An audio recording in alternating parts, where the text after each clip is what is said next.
السلام عليكم ورحمة الله وبركاته إن الحمد لله نحمده ونستعينه ونستغفره ونعوذ بالله من شرور أنفسنا ومن سيئات أعمالنا من يهده الله فلا مضل له ومن يضلل فلا هادي له وأشهد أن لا إله إلا الله وحده لا شريك له وأشهد أن محمدا عبده ورسوله صلى الله تعالى عليه وعلى آله وصحبه وسلم تسليما كثيرا আম্মাবাদ।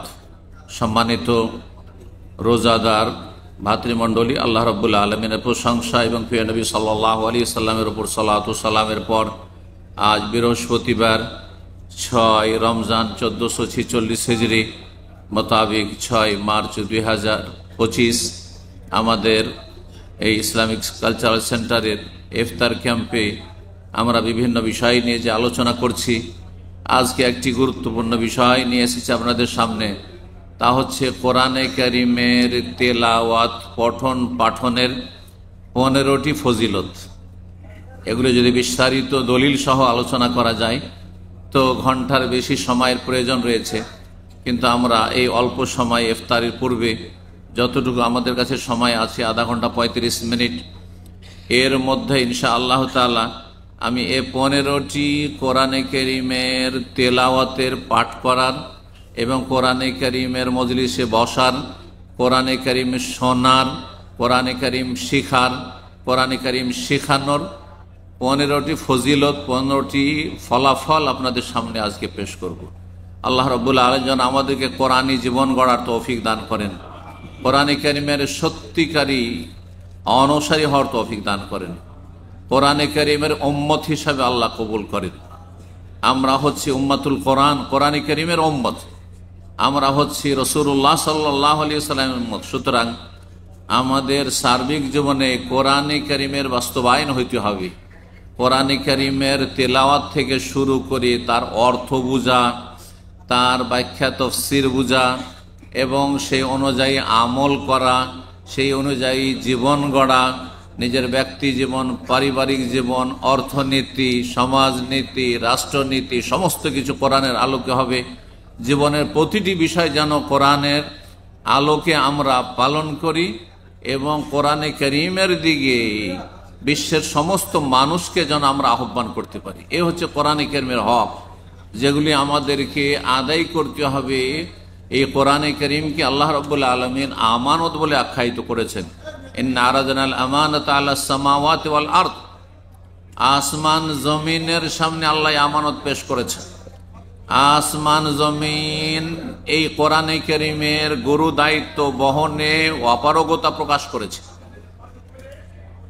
এবং আল্লাহর ভয়ে তারা প্রকম্পিত হয়েছে, ভীত সন্ত্রস্ত হয়েছে। ওয়া হামালাহাল ইনসান, এই আমানতের দায়িত্ব বহন করেছে মানব জাতি। সুতরাং আমাদেরকে আমানতে খেয়ানত করলে হবে না, আমানত যথাযথ আদায় করতে হবে। রব্বুল আলামিন আমাদেরকে যেন তৌফিক দান করেন। কোরআনে কারীম হচ্ছে মানব জাতির জন্য একটি পূর্ণাঙ্গ জীবন ব্যবস্থা, পূর্ণাঙ্গ জীবন বিধান। এতে জীবনের প্রতিটি ক্ষেত্রে দিক নির্দেশনা রয়েছে। আপনার ব্যক্তি জীবন, আপনার আধ্যাত্মিক জীবন, রুহানিয়াত, আপনার আমার কলব অন্তর থেকে শুরু করে শরীর, ব্যক্তি জীবন, পারিবারিক জীবন, সমাজ, আত্মীয় স্বজন এবং যতগুলি ক্ষেত্র এবং স্তর রয়েছে সমস্ত ক্ষেত্রে হালাল হারাম, করণীয় বর্জনীয়, ভালো মন্দ এবং কিয়ামত পর্যন্ত পৃথিবী যতই দূর এগিয়ে যাক উন্নতি করে মানব জাতির সমস্ত রকমের সমস্যার সমাধান দেওয়ার ক্ষেত্রে সক্ষম, যথেষ্ট এই কোরআনে কারীম। আল্লাহ রাব্বুল আলামিন এই জন্য এই কোরআনে কারীমের বিধানকে সর্বশেষ বিধান বলে নাযিল করেছেন এবং সমস্ত বিশ্বের মানব জাতির ওপর কোরআনে কারীম পালন করা, কোরআনে কারীমের বাস্তবায়ন করা ফরজ করে। শুধু মুসলিম জাতির ওপর না, সমস্ত মানুষের উপরে ফরজ। তার মধ্যে অমুসলিমরা কোরআনে কারীমের ধারে কাছে না এসে হতভাগা হয়েছে, আল্লাহর রহমত থেকে বঞ্চিত হয়েছে। জন্মসূত্রে আল্লাহ রাব্বুল আলামিন আপনাদেরকে আমাদেরকে কোরআনে কারীমের মহান নেয়ামত দান করেছেন। বলুন আলহামদুলিল্লাহ। আল্লাহ রাব্বুল আলামিন যেন এর হক আদায়ের তৌফিক দান করেন। কোরআনে কারীম জীবনের প্রতিটি ক্ষেত্রে রহমত বরকত আল্লাহর পক্ষ থেকে। এই কোরআনে কারীমের 15টি ফজিলত আর ভূমিকা না বাড়িয়ে আপনাদের সামনে পেশ করি। 1 নম্বর কোরআনে কারীমের ফজিলত হচ্ছে, ফলাফল হচ্ছে, ফায়দা হচ্ছে যে কোরআনে কারীমে সার্বিক রোগের চিকিৎসা রয়েছে, শেফা রয়েছে, আরোগ্য রয়েছে। কোরআনে কারীমের 2টি আয়াতে আল্লাহ রাব্বুল কোরআনে কারীমকে শেফা বলেছেন। শেফা মানে রোগের আরোগ্য, নিরাময়। কোরআনে কারীম দ্বারা রোগের নিরাময় হয়। রোগ বলতে আপনাদেরকে যদি জিজ্ঞাসা করি, সবাই বলবেন রোগ মানে শরীরের রোগ, রোগ মানে শারীরিক রোগ, এইটাই বুঝেন। কারণ শরীরের যত্ন অন্য কিছুর চাইতে অধিকাংশ মানুষের কাছে সবচাইতে বেশি। শরীরের পরিচর্যার জন্য আর শরীরকে একেবারে আকর্ষণীয় সুঠাম রাখার জন্য শরীরের যত রকমের যত্ন লাগে, কত না মানুষ খরচ করছে। মহিলারা মেকআপে কত করছে, পুরুষরা আর শরীরের স্কিনের যত্ন নেওয়ার জন্য, চামড়ার যত্ন নেওয়ার জন্য কত না খরচ করছে। আল্লাহ রাব্বুল আলামিন সঠিক বুঝ দান করেন। কিন্তু এর চাইতে গুরুত্বপূর্ণ এই শরীর যে একটি আপনার কাঠামো, এই কাঠামোর কোনো মূল্য নেই যদি এর ভিতরে রূহ না থাকে। এখনই আত্মা বেরিয়ে যায় তো আপনাকে কেউ নাম ধরে ডাকবে না, আপনাকে বলবে কি মরদেহ বলবে, লাশ বলবে, মাইয়াতকে উঠাও, মাইয়াতের খাটলি বলবে না যে আব্দুর রহমানের খাটলি, আপনার নাম ধরে ডাকবে না, কোনো মূল্য নেই। একটা রাতও আপনার প্রিয়তমা স্ত্রী যে আপনার শরীরের ভিতরে যতদিন আত্মা ছিল ততদিন আপনাকে একটা রাত ছেড়ে কাটাতে তার জন্য কঠিন কষ্ট হয়েছে। সেই স্ত্রীকেও যদি বলা হয় যে তোমার স্বামীর মরদেহর সাথে একটা রাত কাটাবে না, তাহলে আপনার দেহর কতটা মূল্য আছে বুঝতেই পারছে। আর এ দেহকে রোগ মুক্ত করা আর শরীরকে সুস্থ রাখাটা কি মুখ্য সুস্থতা অধিকাংশ মানুষরা, বরং প্রায় মানুষরা বুঝেছে। আসলে সঠিক বুঝ আমাদের কাছে নেই। তাহলে কোরআনে কারীমে যে রোগের আরোগ্য রয়েছে, রোগগুলো কি? 3 রকমের রোগ রয়েছে মানুষের। এক হচ্ছে ইমানি রোগ। সবচেয়ে বড় রোগ হচ্ছে কিসের রোগ? ইমানি রোগ। ইমানের ক্ষেত্রে যদি আপনার ইমান ইসলাম যদি রোগাক্রান্ত হয়, রোগী হয়, তাহলে এই রোগী ইমান নিয়ে, এ রোগা ইমান নিয়ে, অসুস্থ ইমান ইসলাম নিয়ে আল্লাহর কাছে হাজির হয়ে জান্নাত পাবেন না, জাহান্নামে যেতে হবে। ইমানের রোগ থাকা, 2 রকমের রোগের কথা কোরআনে কারীমে আল্লাহ বর্ণনা করেছেন। সংশয়ের রোগ, শুবহাতের রোগ। এই সংশয়ের কারণে মানুষ কাফের হয়, মানুষ নাস্তিক হয়, মানুষ মুরতাদ হয়, মানুষ সাহের জাদুকর গণক জ্যোতিষী হয়, ইমান ভঙ্গ করে, মানুষ বেদিন বেমান হয়, মানুষ মাজার পূজা করে, মূর্তি পূজা করে। এগুলো কিসের জন্য? শুবহাতের রোগে আক্রান্ত, সেই জন্য তার ইমানে সংশয়ের রোগ রয়েছে। আর আরেক রোগ রয়েছে ইমানি রোগ, সেটা শাহওয়াত মানে কুপ্রবৃত্তির রোগ। এই কুপ্রবৃত্তির শাহওয়াতের রোগের কারণে, শাহওয়াত মানে মনের পূজা করা, মন যা বলে তাই করা, মন যা বলে তাই বলা। মন চাই ব্যভিচার করতে, ব্যভিচারের জীবনযাপন, লুচ্চামি করে। মন চাই বেঈমানি করে হোক আর যেইভাবে হোক, জুলম অত্যাচার করে হোক, ঠকে হোক, পয়সা কামাতে, সুতরাং পয়সা কামে, আরাম করে হারাম খায়।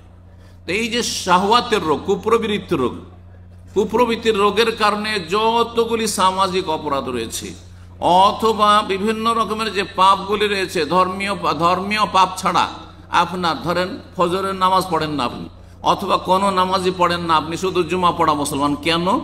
আপনার কুপ্রবৃত্তির রোগে আপনি আক্রান্ত। আপনার মনের পূজা করছেন, কারণ মন চাইছে ঘুমাতে, মন চাইছে আপনাকে শুয়ে থাকতে, মন চাইছে আড্ডা দিতে, মন চাই না আল্লাহর ঘরে মসজিদে যেতে, মন চাই না আল্লাহকে সেজদা করতে, মন ওই জান্নাতের দিকে এগোতে চাই না। আপনি শাহওয়াতের রোগে আক্রান্ত। তো কোরআনে কারীমে সবচেয়ে বড় রোগ, যেই রোগ আপনাকে আমাকে জাহান্নামে নিয়ে যাবে, জাহান্নামে নিয়ে যাবে, যেই রোগ ইবলিস শয়তানকে জাহান্নামে নিয়ে গেছে, যেই রোগ ফেরাউন, কারুন, হামান, আবু জাহাল, আবু লাহাবকে জাহান্নামে নিয়ে গেছে, সেই রোগের চিকিৎসা রয়েছে 1 নম্বরে কোরআনে কারিমে। 2 নম্বরের চিকিৎসা হচ্ছে মানসিক রোগের চিকিৎসা রয়েছে। অনেকে শারীরিক সুস্থ, একবারে দেখতে টল ফিগার, সুঠাম, কত সুন্দর মানুষ, আর খাওয়া দাওয়ার কোনো অভাব নেই, টাকা পয়সার কোনো অভাব নেই, আর দুনিয়ার সুখের সামগ্রীর কোনো অভাব নেই, কিন্তু এত ডিপ্রেশনে ভুগছে, এত মানসিক অশান্তিতে ভুগছে যে টেনশনে তার ঘুম হয় না, ওষুধ খেয়েও ঘুম হয় না। আছে না এরকম লোক? তাহলে এর কিসের রোগ রয়েছে? শরীরে কোনো রোগ নাই, ডাক্তারে কোনো রোগ খুঁজে পায় না। কিসের রোগ রয়েছে? মানসিক রোগ রয়েছে, মানসিক অশান্তি। এই মানসিক অশান্তির চিকিৎসা হচ্ছে কোরআনে কারীম। আলা বিযিকরিল্লাহ তাতমাইন্নুল কুলুব। আল্লাহর জিকির, আর সবচেয়ে উত্তম জিকির হচ্ছে কোরআনুল কারীম। আল্লাহর জিকিরে, কোরআনে কারীমে মানুষের মনে প্রশান্তি ফিরে আসে। আপনি একটু লম্বা সিজদা করেন, আপনি একটু দীর্ঘ সময় ধরে কোরআন তেলাওয়াত করেন, আপনি কোরআনে কারীম অর্থ বুঝে তেলাওয়াত করেন, কোরআনে কারীমটা সামনে নিয়ে বসে একটু তার তরজমা তাফসীর পড়েন, আপনার মনে শান্তি ফিরে আসবে। হ্যাঁ, দুনিয়া আপনার কাছে তুচ্ছ মনে হবে।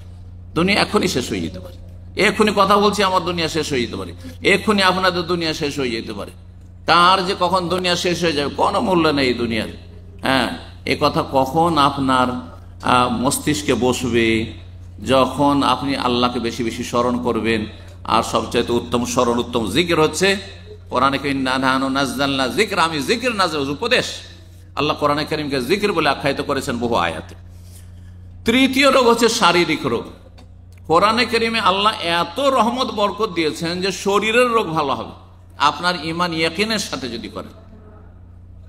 এই জন্য অনেক শারীরিক রোগে রুকিয়া দম করলে, ফুঁক দিলে ভালো হয়ে যায়, দোয়া পড়লে ভালো হয়ে যায়, আয়াত পড়লে ভালো হয়ে যায়। সূরা ফাতিহা শিফা মিন কুল্লি দা, নবী সাল্লাল্লাহু আলাইহি ওয়াসাল্লাম সূরাতুল ফাতিহাতে শিফা মিন কুল্লি দা, সূরা ফাতিহা প্রত্যেক রোগের শিফা রয়েছে তাতে। জি, তাহলে আজকে এতটা যদি আলোচনা মনে রাখেন যথেষ্ট, তাই না? যে কোরআনে কারীম এত রহমত বরকত, এতে আপনার ঈমানি রোগের চিকিৎসা রয়েছে, মানসিক রোগের চিকিৎসা রয়েছে, শারীরিক রোগের চিকিৎসা রয়েছে, রোগমুক্ত একজন মানুষ। এই জন্য যে কোরআনে কারীমকে লালন করে, কোরআনে কারীমকে ধরে আছে, কোরআনে কারীম মোতাবেক জীবন গড়ে, সেই ব্যক্তির মতো শান্তিতে কোনো রাজা বাদশাহ নেই, রাষ্ট্রপতি, প্রধানমন্ত্রীরাই, দুনিয়ার ধন কুবজার শীর্ষস্থানীয় টপ 10 তারা ওই শান্তিতে নেই।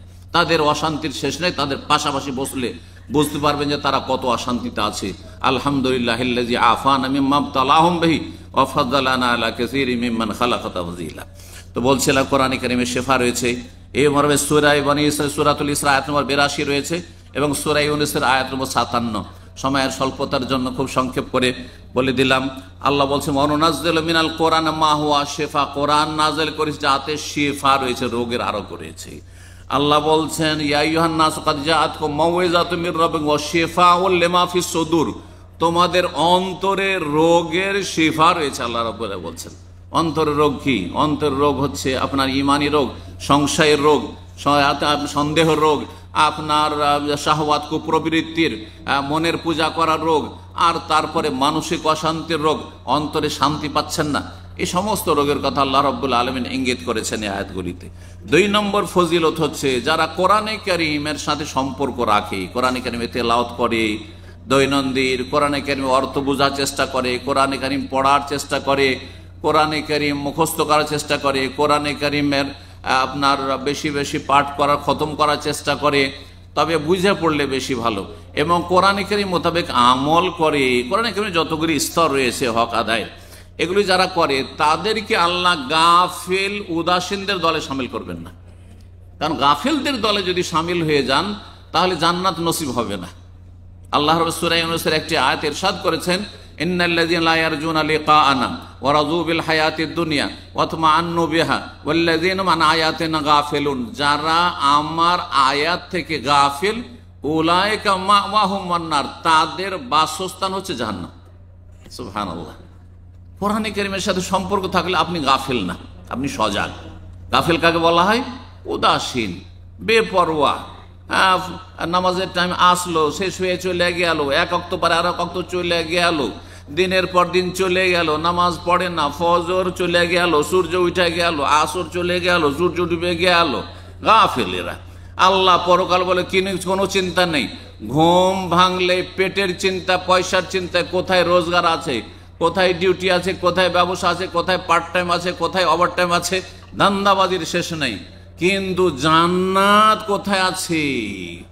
দিনের পর দিন চলে যাচ্ছে, সপ্তাহ চলে যাচ্ছে, মাস চলে যাচ্ছে, বছর চলে যাচ্ছে, জীবন চলে যাচ্ছে, পরকাল বলে কখনো চিন্তা করলো না। এরা হচ্ছে মূলত গাফেল। জি, এই ক্যাটাগরিতে যারা পড়বে কম আর বেশি, তারা জান্নাতের পথে নেই, জাহান্নামের পথে আছে। উলাইকা মাওয়াহুমুন নার, এদের বাসস্থান হচ্ছে জাহান্নাম। সুবহানাল্লাহ, স্পষ্ট কথা কোরআনে কারীম রব্বুল আলামিনের।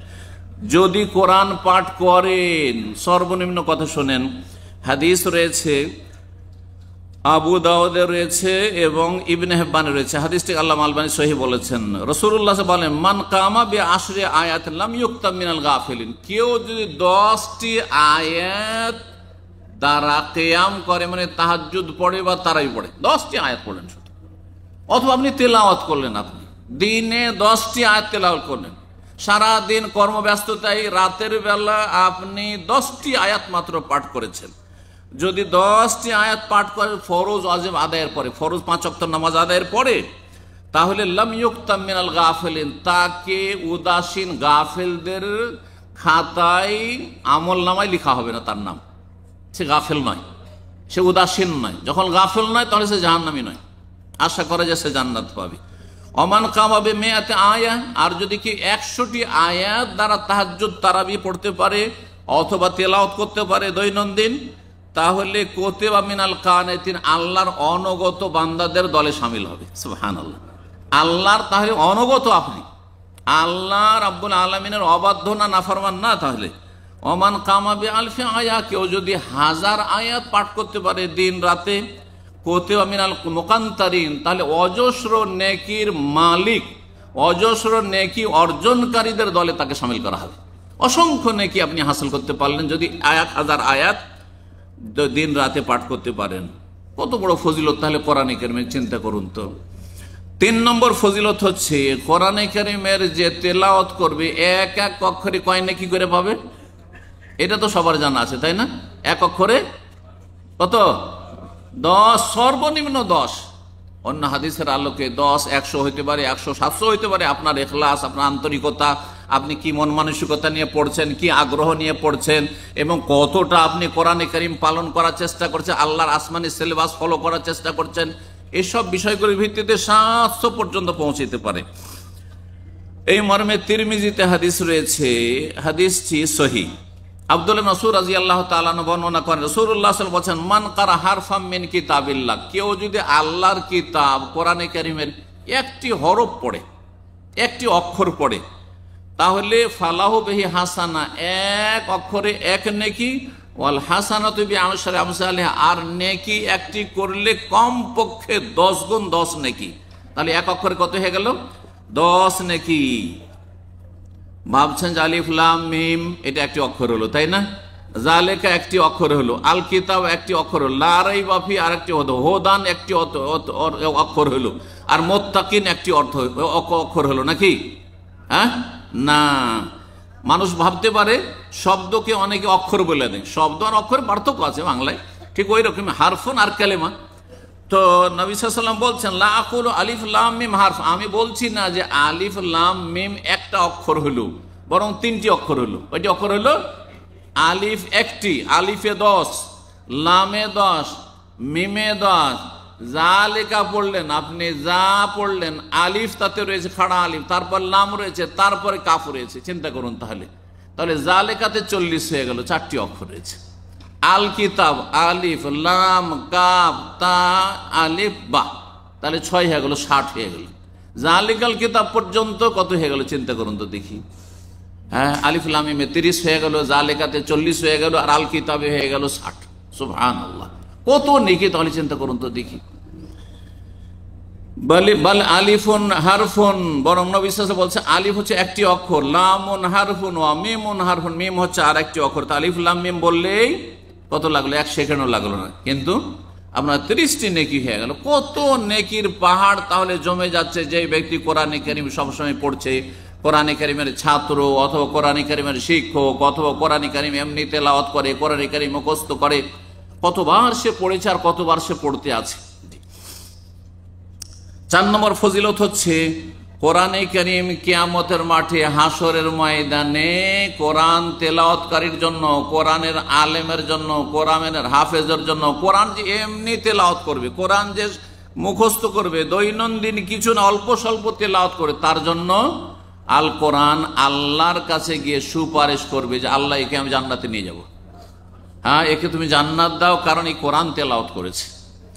এই মর্মে রাসূলুল্লাহ সাল্লাল্লাহু আলাইহি ওয়াসাল্লামের হাদিস রয়েছে, ইকরাউল কোরআন, তোমরা কোরআন তেলাওয়াত করো, ফাইন্নাহু ইয়াতি ইয়াউমাল কিয়ামাতি শাফিআন লিআসহাবি, কারণ কোরআনে কারীম কিয়ামতের দিনে কোরআন ওয়ালার জন্য, কোরআন ওয়ালা মানে কোরআন ওয়ালা ব্যাপক অর্থ, কোরআন ওয়ালা যে ব্যক্তি কোরআন তেলাওয়াত করে, যে ব্যক্তি কোরআনের ছাত্র, কোরআনের শিক্ষক, কোরআনের আলেম, কোরআনের হাফেজ, কোরআনের কারি, অথবা কোরআন দৈনন্দিন কোরআন হাফেজ কারি কিছুই নাই, সাধারণ মানুষ আপনাদের মতো, কিন্তু কোরআনে কারীমে দৈনন্দিন কিছু না কিছু আয়াত তেলাওয়াত করে, অর্থ বোঝার চেষ্টা করে, আমল করার চেষ্টা করে, যা কিছু পড়ে আমল করার চেষ্টা করে, ফাইন্নাহু ইয়াতি ইয়াউমাল কিয়ামাতি শাফিআন লিআসহাবি, কিয়ামতের দিনে কোরআনে কারীম কোরআন ওয়ালার জন্য সুপারিশ করবে রব্বুল আলামিনের কাছে।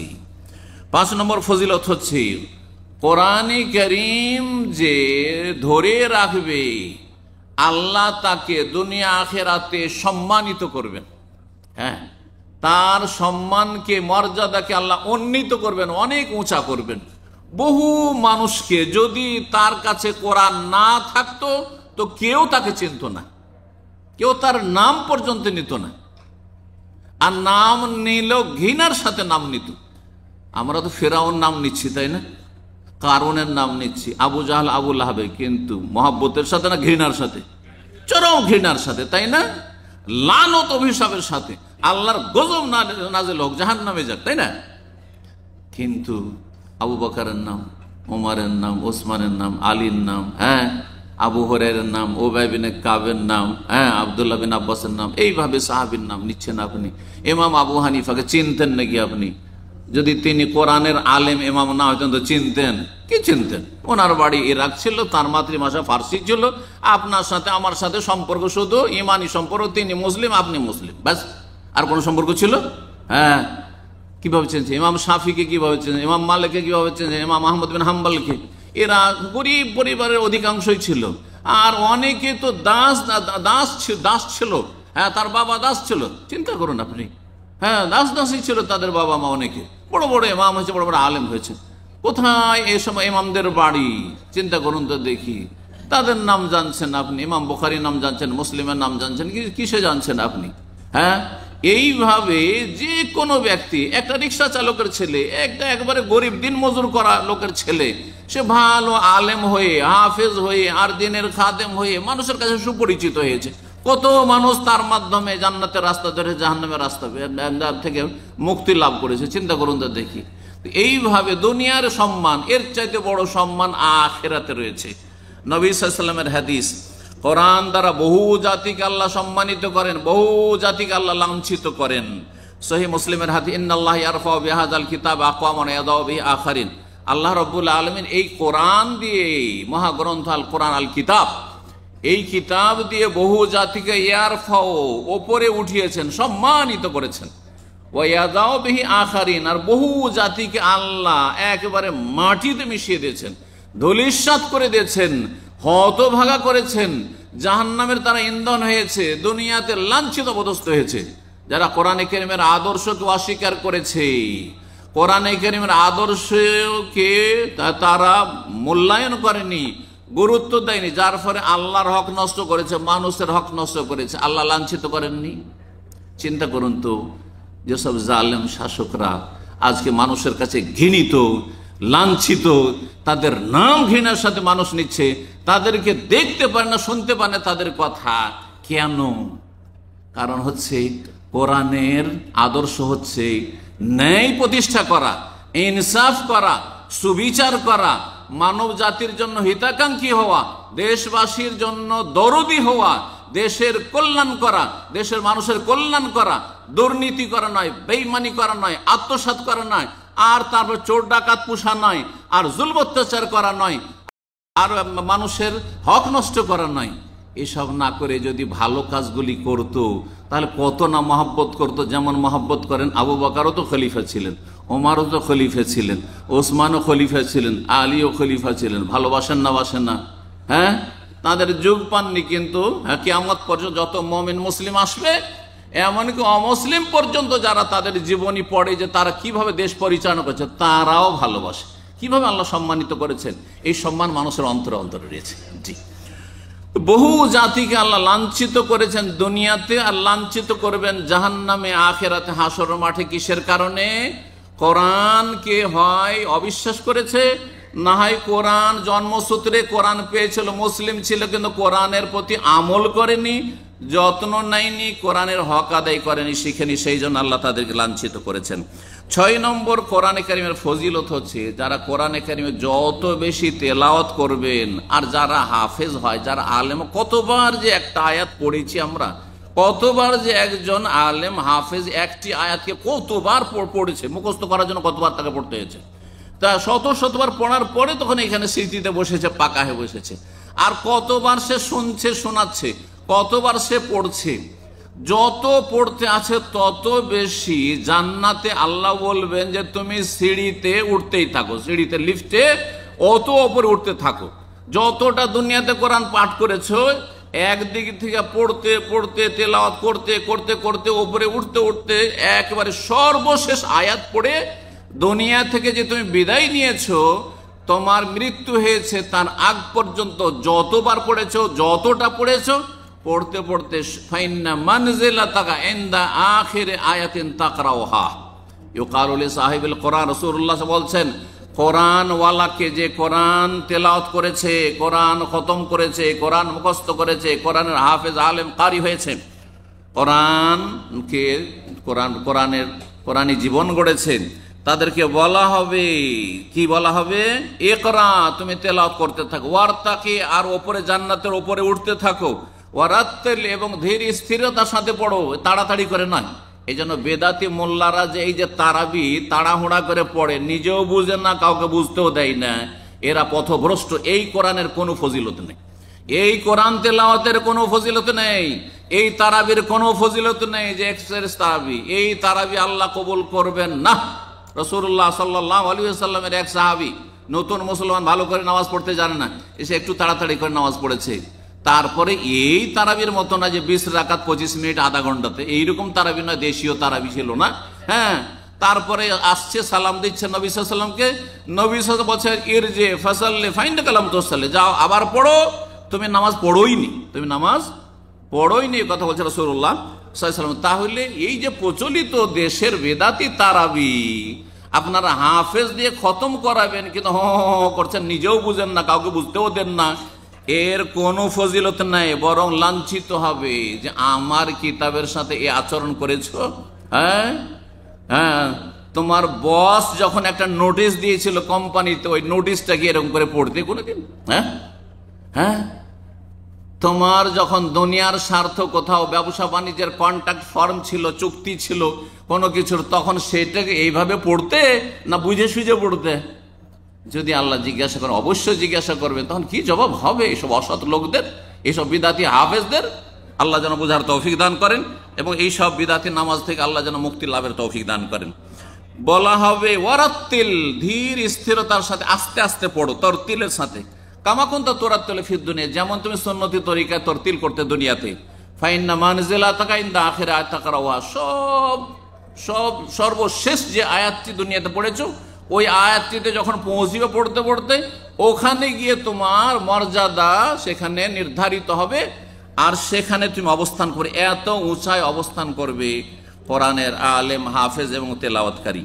7 নম্বর ফজিলত কোরআনে কারীমের হচ্ছে, কোরআনে কারীম যারা তেলাওয়াত করে, কোরআনে কারীমের ওপর যারা আমল করে, কোরআনে কারীমের দাওয়াত দিয়ে থাকে, কোরআনে কারীমের তাফসীর বোঝার চেষ্টা করে, আল্লাহ তাদেরকে নিজের পরিবারের লোক বলে, পরিবারের সদস্য বলে আখ্যায়িত করেছেন। সুবহানাল্লাহ। আল্লাহর কোনো পরিবার আছে? আল্লাহ লাম ইয়াত্তাখিজ ওয়ালাদা সাহিবাতান ওয়ালাদা, আল্লাহর না স্ত্রী আছে না সন্তান সন্ততি আছে। লাম ইয়ালিদ ওয়ালাম ইউলাদ, তিনি জনকন্যা আর জাতকন্যা। কিন্তু আল্লাহর কি আছে? পরিবার আছে। এই কোরআনই পরিবার আছে। যারা কোরআনের সাথে সম্পর্ক রাখবে তারা আল্লাহর পরিবার এবং আল্লাহর বিশিষ্ট জন, তারা খাস লোক। এই মর্মে হাদিস রয়েছে মুসনাদ আহমদে, নাসাই, ইবনে মাজাহ এবং হাদিসটি সহিহ। আনাস রাদিয়াল্লাহু তাআলা আনহু বর্ণনা করেন, বলছে ইন্না লিল্লাহি আযজা ওয়া জাল্লা আহালিনা মিনান নাস, আল্লাহ রাব্বুল আলামিনের মানব জাতির মধ্য থেকে কিছু আহাল পরিবার রয়েছে। সুবহান, আহালিনা মিনান নাস, মানব জাতির মধ্য থেকে আল্লাহর কিছু কি রয়েছে? পরিবার রয়েছে, পরিবারের সদস্য রয়েছে। কিলা, সাহাবীরা জিজ্ঞাসা করেন মানহুম ইয়া রাসূলুল্লাহ, ওরা আবার কি? আল্লাহর পরিবার, আল্লাহর পরিবারের সদস্য এবং আল্লাহর খাস লোক, স্পেশাল লোক। তারা কারা? বলে হুম আহলুল কোরআনে হুম আহলুল্লাহ ওয়া খাসাতু, তারা হচ্ছে কোরআনে কারীমের অনুসারী, কোরআনে কারীমের হক আদায়কারী, কোরআনে কারীমের তেলাওয়াতকারী, কোরআনে কারীমের হাফেজ, কোরআনে কারীমের আলেম। যে যত বেশি হক আদায় করবে, যত সার্বিক দিক থেকে হক আদায় করবে কোরআনে কারীমের, তত বেশি আল্লাহর স্পেশাল লোক হবে এবং আল্লাহর স্পেশাল পরিবারের অন্তর্ভুক্ত হবে। হুম আহলুল্লাহ ওয়া খাসাতুহু, বলছেন রাসূলুল্লাহ সাল্লাল্লাহু আলাইহি ওয়াসাল্লাম, এই কোরআন তেলাওয়াতকারীরা এরা হচ্ছে আল্লাহর আহাল পরিবার এবং আল্লাহর খাস লোক তারা। 8 নম্বর ফজিলত, কোরআনে কারীম যারা তেলাওয়াত করবে তারা দুই ভাগে বিভক্ত। এক রকম যারা আল মাহির বিল কোরআন, হাদিসে আছে, মানে কোরআনে কারীমে খুব পারদর্শী, এক্সপার্ট, একবার কোরআনে কারীমে শুদ্ধ তেলাওয়াত করে, কোরআনে কারীমে পড়ার সাথে সাথে অর্থ বুঝে, কোরআনের আলেমও হাফেজও আর তাজবিদও বুঝে, এমন নয় যে বড় ধরনের ভুল করে। আর তারপরে কোরআনে কারীম নিয়মিত তেলাওয়াতও করে। এরা হচ্ছে, আর কোরআনে কারীমের তেলাওয়াত তাদের জন্য খুব সহজ, মাতৃভাষার মতো সহজ। যেমন মাতৃভাষা বলতে চিন্তা করতে হয় না, আমরা যে বাংলা বলছি চিন্তা করতে হয় না, কিন্তু এক্ষুনি যদি গিয়ার চেঞ্জ করে অন্য ভাষা বলি তো আগে চিন্তা করতে হয় আর তারপরে বলতে হয়। আরবি বলি আর আপনার উর্দু বলি, হিন্দি বলি, যাই বলি না কেন, যেটা মাতৃভাষা নয় সেটাতে প্রতিটি মানুষকে চিন্তা করতে হয়, কাউকে কম কাউকে বেশি, কিন্তু চিন্তা করতে হয়। কিন্তু নিজের ভাষা, মাতৃভাষা, যেটা মা বাবা থেকেই যখনই বাকশক্তি মুখ ফুটেছে তখন থেকে শিখেছেন, সেই ভাষার জন্য চিন্তা, ওই রকম কোরআন তেলাওয়াত যারা করতে পারে তাদের এক বিশেষ ফজিলত রয়েছে। আর এক শ্রেণীর মানুষ কোরআন কোন রকম করে কষ্ট করে শিখেছে, বড় হয়ে শিখেছে, আর তারপরে কোরআন তার মাতৃভাষা নয়, আরবি মাতৃভাষা নয়, অনারব, যার ফলে কোরআন পড়ার তাদের জন্য জটিল। আর বয়স হওয়ার পরে, সাবালক হওয়ার পরে যদি কোরআন শিখে তা আরো মুশকিল, জিবা উল্টে না, জিবা উল্টে না, জিম আর জাল আর জা আর দ, এইসবের আর জ, এসবের পার্থক্য করা বড়ই কঠিন। হা আর হা, এইসবের পার্থক্য করাটা খুবই কঠিন তাদের জন্য হয়ে যায়। কোনখানে কতটা টানতে হবে, কোনটা কোনখান থেকে কোন জায়গা থেকে উচ্চারণ করতে হবে, কোনটার মাখরাজ কি, ইত্যাদি ইত্যাদি, কোনটা মোটা করতে হবে তো কোনটা পাতলা করতে হবে, তো এইসব তো আর জানা নেই। বড়ই কষ্ট করে বেচারা পড়ে, তারও ফজিলত রয়েছে, তাকে আল্লাহ দ্বিগুণ সওয়াব দিবেন। এই মর্মে হাদিস সহিহ বুখারী মুসলিমে রয়েছে। মা আয়েশা রাদিয়াল্লাহু তাআলা বর্ণনা করছেন, বলছেন যে রাসূলুল্লাহ সাল্লাল্লাহু আলাইহি ওয়াসাল্লাম বলেছেন, আল মাহিরু বিল কোরআন মা সাফারাতিল কিরামিল বারারা, যারা কোরআনে কারীমের পণ্ডিত, পারদর্শী, কোরআনে কারীমের সব দিকের পণ্ডিত, কোরআনে কারীম যেমন তেলাওয়াত, যেমন তার আপনার মুখস্থ, তার চাইতে ভালো সে কোরআন বুঝে, অর্থ বুঝে, আল্লাহর এক একটি কথা বুঝে যে আল্লাহ কি বললেন এবং আমাকে কি করতে হবে, কি করতে হবে না, কি করণীয়, কি বর্জনীয়, কোনটা আমার জন্য ঠিক, কোনটা ভুল। আল মাহির বিল কোরআনের যারা পারদর্শী, মা সাফারাতিল কিরামিল বারারা, তাদেরকে আল্লাহ জায়গা দেবেন সম্মানিত ফেরেশতাদের সাথে। আল কিরাম যারা সম্মানিত, আল বারারা যারা নেক, যাদের দ্বারা গুনাহ হয় না, জিবরাইল, মিকাইল, ইসরাফিল ফেরেশতা দ্বারা কোনো গুনাহ হয়, তাদের মধ্যে পাপের কোনো ক্ষমতা নেই, তাদের সাথে আল্লাহ তাদেরকে ভিআইপি হিসাবে জায়গা দেবেন যারা কোরআনের, যারা পারদর্শী পণ্ডিত। 2 নম্বর, ওয়াল্লাযী ইয়াকরাউল কোরআন, আর যারা কোরআন পড়ে, হতভাগা নয় যে কোরআন ছুঁয়েও দেখে না, কোরআন পড়তেই পারে না, অথবা কোরআন পড়ে এনেছে, হাফেজ হয়েছে, কিন্তু ওই 11 মাস ছয় না, রমজানে একটু ছুঁয়ে দেখে। অনেক হতভাগা হাফেজ আছে, এত আপনার বদনসিব যে রমজানও খতম নসিব হয় না। এরা নয়, বরং কোরআন পড়ে, কষ্ট করে হলো কোরআন কি করে, নিয়মিত পড়ে। আর কি ওয়াতাতাফিহে, কিন্তু সেটা পড়তে গিয়ে বড় কষ্ট করে পড়ে, উচ্চারণ ঠিকভাবে করা সম্ভব হয় না। ওয়াহুয়া আলাইহি শাক্কুন, পড়ার সময় বড়ই কষ্ট লাগে উচ্চারণ করতে, যেহেতু সে অনারব বাংলাভাষী আর কোরআন পড়ছে সাধারণ মানুষ। লাহু আজরান, তাকে আল্লাহ দ্বিগুণ সওয়াব দেবেন। বলুন আলহামদুলিল্লাহ। আপনারা যে কষ্ট করে কোরআন পড়ছেন, আপনাকে ডবল নেকি দিবেন। কিসের ডবল নেকি? এক হচ্ছে কষ্ট করার নেকি, আর একটা হচ্ছে তেলাওয়াতের নেকি। কিন্তু যারা কোরআনের পণ্ডিত, এর চাইতে বেশি তাদেরকে আল্লাহ সম্মান দেবেন, যে তাদেরকে আল্লাহ ফেরেশতাদের সাথে স্পেশাল জায়গা দেবেন। 9 নম্বর কোরআনের ফজিলত হচ্ছে যে কোরআনে কারীম হাসরের মাঠে আপনার আমার পক্ষ থেকে কি করবে, দলিল প্রুফ হবে, প্রমাণ হবে। আর আল্লাহকে বলবে যে আল্লাহ, এই ব্যক্তি কিন্তু কোরআন পড়েছে, এই ব্যক্তি কোরআন মুখস্থ করেছে, এই ব্যক্তি কোরআন বুঝেছে, এই ব্যক্তি আমার উপরে আমল করেছে। কোরআনে কারীম এইভাবে আপনার পক্ষে কথা বলবে, যদি কোরআনের অনুসারী হন, কোরআন তেলাওয়াত করেন, কোরআনের হক আদায় করেন। আর যদি কোরআনের হক নষ্ট করেন, ফরজ ওয়াজিব আদায় করছেন না। আল্লাহ বলছেন আকিমুস সালাহ, আর আপনি ঘুমাচ্ছেন। হ্যাঁ, আল্লাহ বলছেন ওয়ালা তাকতুলু আনফুসাকুম, বা ওয়ালা তাকতুলু নাফসাল্লাতী হারাম, কাউকে খুন করিও না, আপনি খুনি। ওয়ালা তাকরাবুজ জিনা, জেনার কাছে যেও না। আর আপনি চরিত্রহীন, আপনার বদ চরিত্র রয়েছে, আপনি পরকীয়ায় লিপ্ত রয়েছেন, আর আপনার বেগানা মহিলার সাথে সম্পর্ক রয়েছে, নোংরামি সম্পর্ক রয়েছে, তাহলে জানতে হবে যে আপনি আল্লাহর কাছে লাঞ্ছিত। কিয়ামতের দিনে কোরআন আপনার বিপক্ষে সাক্ষী দিবে। এক কথায় সংক্ষেপে, কোরআন কারো পক্ষে সাক্ষী দিবে আর কারো বিপক্ষে সাক্ষী দেবে। এই মর্মে হাদিস রয়েছে রাসূলুল্লাহ সাল্লাল্লাহু আলাইহি সাল্লামের সহিহ মুসলিমের হাদিস 328 নম্বর, অল কোরআন হুজ্জাতুল্লাহ আলাইকা, লম্বা হাদিসের একটা অংশ শুধু কোরআন সম্পর্কে। অল কোরআন হুজ্জাতুল্লাহ, কোরআন তোমার পক্ষে দলিল প্রমাণ হবে, ওয়া আলাইকা, আর না হলে তোমার বিপক্ষে যাবে, তোমার বিপক্ষে সাক্ষী দেবে সেই দিন, কিয়ামতের দিনে। 10 নম্বর কোরআনে কারীমের ফজিলত হচ্ছে যে কোরআনে কারীম পাঠ করবে, এই 10 নম্বরে 4টি জিনিস রয়েছে। যারা কোরআন পড়বে, কোরআনের মজলিসে শান্তি নেমে আসে, ফেরেশতা চারিদিক থেকে ঘিরে নেয়, আল্লাহর রহমত তাদেরকে ঢেকে নেয়, এবং আল্লাহর কাছে আরশ আজিমের চারপাশে অসংখ্য যে মুকাররাবিন, আল্লাহর সান্নিধ্য প্রাপ্ত ফেরেশতারা রয়েছেন, সম্মানিত ফেরেশতারা রয়েছেন, তাদের সামনে তাদের সুচর্চা হয়, তাদের কথা আলোচনা হয়। আল্লাহ বলেন যে দেখো, এই বান্দারা কোরআন তেলাওয়াত করছে, এই বান্দারা কোরআনের আলোচনা করছে, এই বান্দা কোরআনের কথা শুনছে, এই বান্দারা কোরআনে কারীম বুঝার চেষ্টা করছে, ইত্যাদি ইত্যাদি।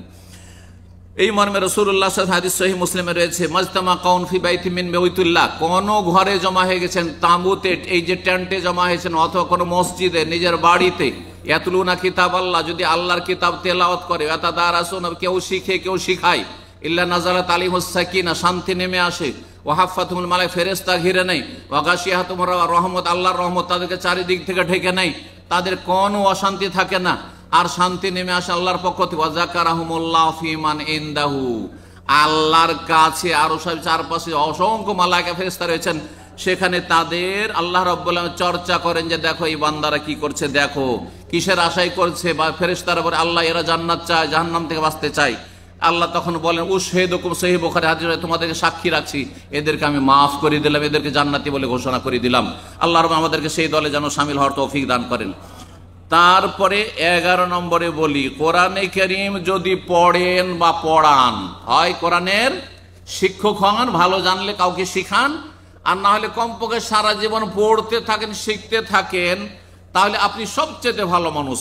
এই মর্মে হাদিস সহিহ বুখারীতে রয়েছে, উসমান রাদিয়াল্লাহু তাআলা আনহু বর্ণনা করেছেন, খায়রুকুম মান তাআল্লামাল কোরআন ওয়া আল্লামা, তোমাদের মধ্যে সবচেয়ে ভালো মানুষ, সবচেয়ে উৎকৃষ্ট যে কোরআন শিখে অথবা শিখায়। আল্লাহ যেন তাদের দলে শামিল হওয়ার তৌফিক দান করেন। 12 নম্বর কোরআনের ফজিলত হচ্ছে, কোরআনে কারীম পড়লে হাসরের মাঠে এবং মরার পরে আপনার আমার আত্মা যে ফেরেশতারা নিয়ে যাবে, সেটা সুগন্ধময় হবে, তাতে কোনো দুর্গন্ধ থাকবে না, এবং আকাশে তাকে সসম্মানে নিয়ে যাওয়া হবে। এই মর্মে রাসূলুল্লাহ সাল্লাল্লাহু আলাইহি ওয়াসাল্লাম হাদিস রয়েছে, যেই ব্যক্তি মুমিন ব্যক্তি কিন্তু সেই ব্যক্তি মুমিন হওয়ার সাথে সাথে ইকরাউল কোরআন পড়ে, সে হচ্ছে লেবুর মতো, যাতে ঘ্রাণও রয়েছে আর স্বাদও ভালো রয়েছে। 13 নম্বর ফজিলত হচ্ছে কোরআনে কারীম পড়লে শয়তান সেখানে বাস করতে পারে না। বাড়িতে সকাল বিকাল যদি কিছু সময় কোরআন পড়েন, 10টা 5টা আয়াত পড়েন, তাহলে আপনার বাড়িতে শয়তান থাকবে। বিশেষ করে সূরা বাকারা যদি পড়েন, আপনার বাড়িতে শয়তান আস্থানা গাড়তে পারবে না, বসবাস করতে পারবে না, কারো ক্ষতি করতে পারবে না, আর আপনার ওপর আপনার পরিবার ছেলে মেয়ের উপর জাদু কাজ করবে না। এই বিষয়ে সহিহ মুসলিমের হাদিস রয়েছে, ইন্না শায়তানা ইয়ানফিরু মিনাল বাইতিল্লাযী ইউকরা ফীহি সূরাতুল বাকারা। যেই বাড়িতে সূরা বাকারার তেলাওয়াত হয় সেই বাড়ি থেকে শয়তান পলায়ন করে। ওয়ালা ইয়াস্তাতিউ আল বাতালা, অন্য রিওয়ায়াতে রয়েছে যে আর জাদুকররা যারা জাদুটোনা করে, দেশি ভাষায় দোয়া তাবিজের শিরকি কুফরি করে আর আপনাকে বান মারে ক্ষতি করে, তারা কোনো ক্ষতি করতে পারবে না। 14 নম্বর ফজিলত, যারা কোরআনে কারীম পড়বে তারা ভাগ্যবান, আর যারা কোরআনে কারীম পড়ে না তারা হতভাগা।